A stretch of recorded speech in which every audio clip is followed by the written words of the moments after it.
क्या आप जानते हैं कि हमारे इस इंसानी शरीर में ना जाने ऐसी कितनी शक्तियां हैं, यानी कि सुपर ह्यूमन क्वालिटीज, जो कि हमारे शरीर में डोरमेंट यानी कि निष्क्रिय रूप से पड़ी हुई हैं। जैसे कि एक सीप के अंदर दुनिया के सबसे खूबसूरत और बहुमूल्य मोती होने के बाद भी उसे इस बात का कोई अंदाजा नहीं होता कि आखिर वो अपने अंदर क्या समेटे हुए है। ठीक उसी तरह से हम इंसानों के अंदर भी ऐसी काफी सारी पावर्स होती हैं, सुपर ह्यूमन पावर्स, जिन्हें एक नॉर्मल इंसान अपनी पूरी जिंदगी में कभी एक्सप्लोर ही नहीं कर पाता, जैसे कि कुंडलिनी शक्ति। इसलिए इन शक्तियों को पाने के लिए आजकल चक्रों को ओपन करना या कुंडलिनी शक्ति को जगाने का एक फैशन सा बन गया है। बिना ये जाने कि गलत तरीके से जगी हुई कुंडलिनी आपको बहुत नुकसान पहुंचा सकती है। फॉर एग्जाम्पल, हमारी सेक्सुअल एनर्जी का जो केंद्र होता है वो होता है मूलाधार चक्र। और इसी बात पर the complete work of Swami Vivekananda books के फर्स्ट वॉल्यूम के चैप्टर 5 में स्वामी विवेकानंद जी ने कहा है कि यदि एक इंसान अपनी सेक्सुअल एनर्जी और सेक्सुअल थॉट्स को कंट्रोल करके मेडिटेशन के दौरान यदि अपना सारा ध्यान मूलाधार चक्र पर लगाता है तो बहुत ही कम समय में उस इंसान की सेक्सुअल एनर्जी ओजस में बदलकर उस इंसान के ब्रेन में जाके स्टोर होने लगती है।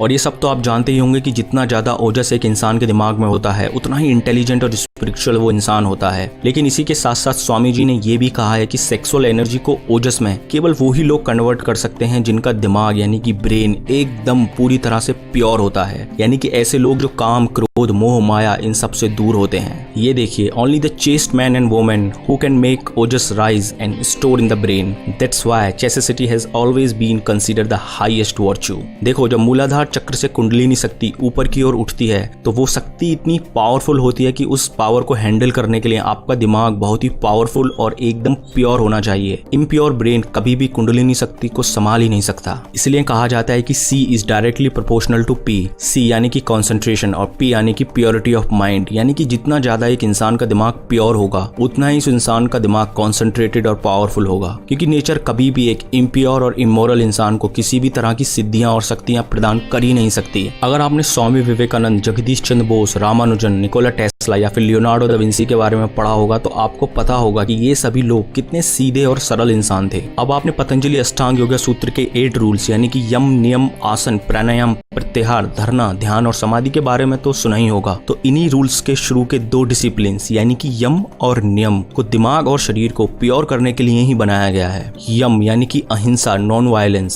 सत्य यानी कि ट्रुथ, अस्त्य यानी कि नॉन स्टीलिंग, ब्रह्मचर्य यानी कि सेलिबेसी, अपरिग्रह यानी कि नॉन ग्रीड, नियम यानी कि सोच, क्लीनलीनेस, संतोष यानी कि कंटेंटमेंट, तप यानी कि ऑस्टेरिटी, स्वाध्याय यानी कि study of good literature and self contemplation, ईश्वर प्रणिधान यानी कि सरेंडर टू गॉड। अगर कोई इंसान इन सभी डिसिप्लिन को पूरी लगन के साथ अपनी लाइफ में फॉलो करता है तब उस इंसान का दिमाग धीरे धीरे प्योर होना शुरू हो जाता है। और आप ये सब तो जानते होंगे कि आजकल की मॉडर्न सोसाइटी में इन सभी डिसिप्लिन को फॉलो करना बहुत ही मुश्किल बात है। इसलिए कभी भी कुंडलिनी शक्ति या चक्रों को जल्दबाजी में या फिर फोर्सफुली खोलने की कोशिश मत करना। जल्दबाजी से मेरा मतलब ये है कि आजकल लोगों को बताया जाता है कि मूलाधार चक्र को ओपन करने के लिए आपको मूलाधार चक्र के बीज मंत्र लैम का यूज करना चाहिए, या फिर मेडिटेशन के दौरान हमें ये विजुअलाइज करना चाहिए कि कुंडलिनी शक्ति सभी चक्रों को ओपन करती हुई ऊपर की ओर बढ़ रही है। ये सभी मेथड्स चक्रों और कुंडलिनी को जगाने के बहुत ही एडवांस मेथड हैं और एक नॉर्मल इंसान को कभी भी इन सभी मेथड्स का यूज नहीं करना चाहिए। क्या आपने कभी सोचा है कि हम हमेशा अपने चक्रों को ओपन करने के बारे में ही क्यों बात करते हैं? क्या हमारे शरीर के जो 7 चक्र हैं वो पहले से बंद पड़े हुए हैं या फिर हमारे द्वारा की गई गलतियों के कारण वो बंद हो जाते हैं? तो देखो, हमारे जो चक्र हैं वो जब कुछ स्पेसिफिक इमोशंस हमारे अंदर ज्यादा हो जाते हैं तब वो इमोशंस हमारे चक्रों को बंद कर देते हैं। जैसे कि एक्सेसिव फियर से मूलाधार चक्र ब्लॉक हो जाता है, गिल्ट से स्वादिष्ठान, शेम से मणिपुर, ग्रीफ यानी कि दुख करने से अनाहत चक्र, लाइज यानी कि झूठ बोलने से विशुद्धि चक्र, और वो झूठ भी जो हम अपने आप से बोलते हैं, इल्यूजन्स यानी कि भ्रम से आज्ञा चक्र, और अर्थीली अटैचमेंट यानी कि मोह से सहस्रा चक्र। सो इसलिए अगर हम अपनी लाइफ में आने वाले अच्छे और बुरे इमोशंस पर अगर रिएक्ट करना बंद कर दें और हर इमोशन में एक साक्षी भाव रखें, यानी कि इमोशन पर रिएक्ट करने के बजाय उस इमोशन के विटनेस बनकर उस इमोशन को अपने ब्रेन में आता और जाता देखें बिना रिएक्ट किए, तब नेचर अपने आप ही हर 7 साल में आपका एक चक्र ओपन कर देगी। इसलिए लिबरेशन के 112 मेथड में से विपासना भी एक मेथड है जिसमें एक इंसान को केवल उसके इमोशंस पर मास्टर बनना सिखाया जाता है। और अगर आप विपासना के बारे में ज्यादा जानना चाहते हैं तो विपासना पर मैंने एक अलग से वीडियो बनाई है जिसे आप ऊपर आई बटन पर क्लिक करके देख सकते हैं।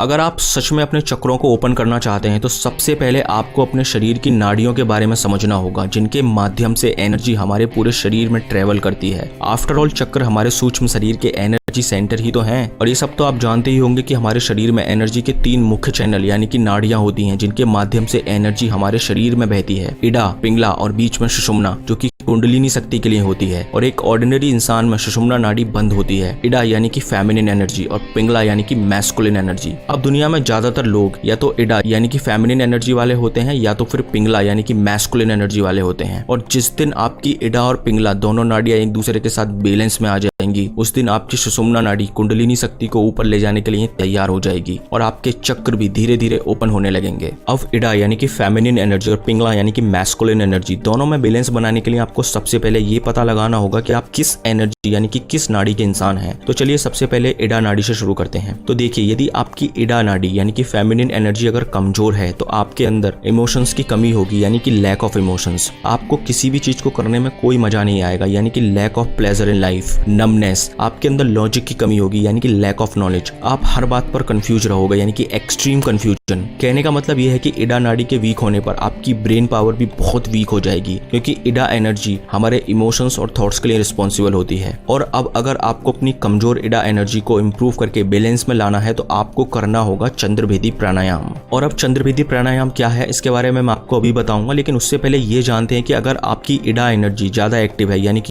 ओवर एक्टिव है तब आपके साथ क्या क्या प्रॉब्लम हो सकती है और ओवर एक्टिव इडा को कैसे बैलेंस में लाया जा सकता है। तो देखो, अगर आपकी इडा एनर्जी ओवर एक्टिव है तो आपके थॉट्स और इमोशंस भी ओवर एक्टिव होंगे, जैसे कि एक्सेसिव थॉट्स यानी कि बहुत ज्यादा विचारों को आना, एंजाइटी, डिप्रेशन, ओसीडी यानी कि ऑब्सेसिव कंपल्सिव डिसऑर्डर या फिर एडिक्शन। ये सभी प्रॉब्लम्स ओवर एक्टिव इडा के चलते होती हैं और ओवर एक्टिव इडा एनर्जी को सूर्य भेदी प्राणायाम से बैलेंस में लाया जा सकता है। और बैलेंस इडा का मतलब होता है कामनेस, क्रिएटिविटी, ब्रेन में कम विचारों को आना, यानी कि फेमिनिन एनर्जी के बैलेंस में होते ही आपका ब्रेन हमेशा मेडिटेटिव स्टेट में रहने लगेगा। अब बात करते हैं पिंगला यानी कि मैस्कुलिन एनर्जी के बारे में। अगर आपकी पिंगला नाड़ी कमजोर है तो सबसे पहले आपको डाइजेशन की प्रॉब्लम होगी यानी कि आपकी जठराग्नि या जिसे डाइजेशन फायर कहा जाता है वो बहुत ही कमजोर होगी, जिसके चलते आपके शरीर की सप्त धातु यानी कि plasma, blood, muscle, fat, bone, marrow and reproductive fluid, इन सभी धातुओं का बैलेंस आपके अंदर बिगड़ जाएगा। और इन्हीं सप्त धातुओं से मिलकर हमारी फिजिकल बॉडी का निर्माण होता है। इसलिए हमारी मेंटल, फिजिकल और स्पिरिचुअल तीनों हेल्थ के लिए इन धातुओं का बैलेंस में रहना बहुत जरूरी है। और सूर्यभेदी प्राणायाम के द्वारा आप अपनी वीक पिंगला को बैलेंस में ला सकते हैं।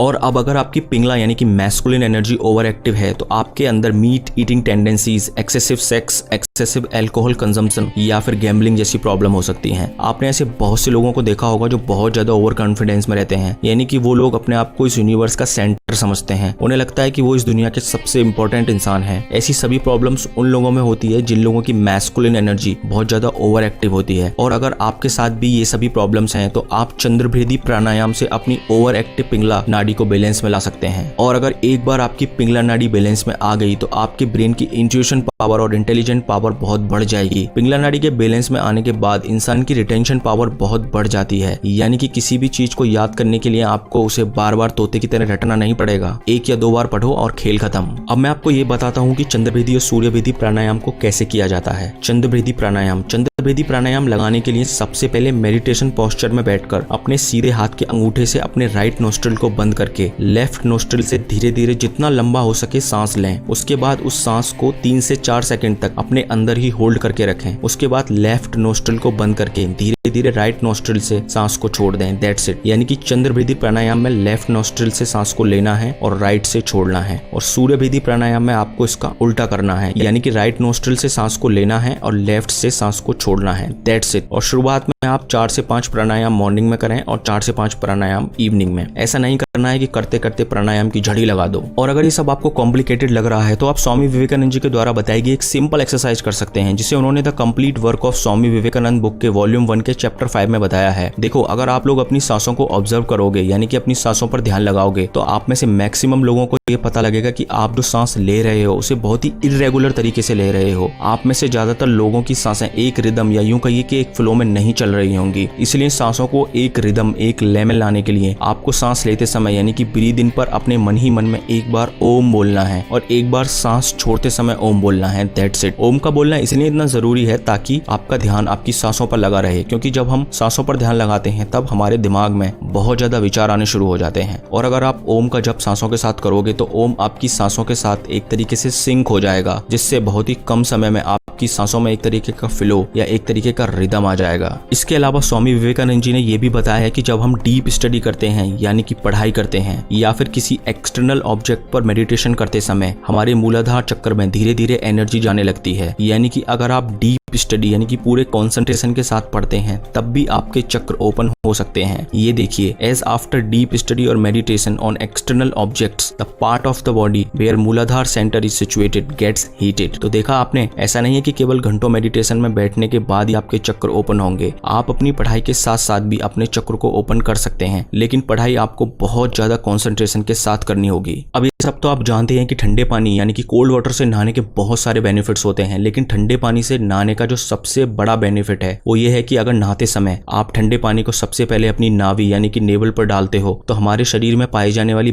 72,000 नाड़ियों की सबसे अधिक संख्या हमारी नाभि के आसपास ही होती है। और जब अचानक से ठंडा पानी हमारी नाभि पर पड़ता है तब 72,000 नाड़ियों से निकलने वाली एनर्जी हमारे पूरे शरीर में बिजली की तरह दौड़ती है। और अगर नहाने से पहले आप रोजाना ऐसा करते हैं तो ये एनर्जी धीरे धीरे आपके ब्लॉक चक्रों को भी ओपन करना शुरू कर देगी। इसके अलावा जितना हो सके उतना नंगे पैर रहना सीखो। वैसे तो नंगे पैर रहने के बहुत सारे फायदे होते हैं, लेकिन नंगे पैर रहने का एक बेनिफिट ये भी है कि हमारा जो मूलाधार चक्र है उसका मेन एलिमेंट अर्थ है। इसलिए जितना ज्यादा आप नंगे पैर रहोगे उतना ज्यादा अर्थ से निकलने वाली एनर्जी आपके मूलाधार चक्र को नरिश करेगी, जिसके चलते आपका मूलाधार चक्र धीरे धीरे ओपन होने लगेगा। और जिस दिन आपका मूलाधार चक्र पूरी तरह से ओपन हो जाएगा उस दिन आपको रोटी कपड़ा और मकान यानी कि आपके दिमाग से अपने सर्वाइवल का डर हमेशा के लिए निकल जाएगा, क्योंकि मूलाधार चक्र ओपन होने के बाद ये प्रकृति आपको इतना कुछ दे देगी कि आपको फिर कभी भी इस धरती पर अपने सर्वाइवल की चिंता नहीं करनी पड़ेगी। और अगर एक बार आपका मूलाधार चक्र ओपन हो गया तो आपकी एनर्जी ऊपर की ओर बहना शुरू कर देगी। तब कॉन्टिन्यूअस मेडिटेशन, प्योर माइंड और डीप स्टडी के साथ आपके बाकी के चक्र भी धीरे धीरे ओपन होना शुरू हो जाएंगे। लास्ट में मैं आप सभी से बस इतना ही कहना चाहूंगा कि सातों चक्रों को ओपन करना या कुंडलिनी जागृत करना ये सभी चीजें कोई खेलने की चीज नहीं है। इसीलिए फोर्सफुली या जल्दबाजी में कुंडलिनी शक्ति या चक्रों को ओपन करने की कोशिश कभी मत करना। ओके, तो चलिए फिर दोस्तों, इस वीडियो के लिए इतना ही। मिलते हैं जल्दी ही किसी दूसरी वीडियो के साथ। Thank you so much for watching.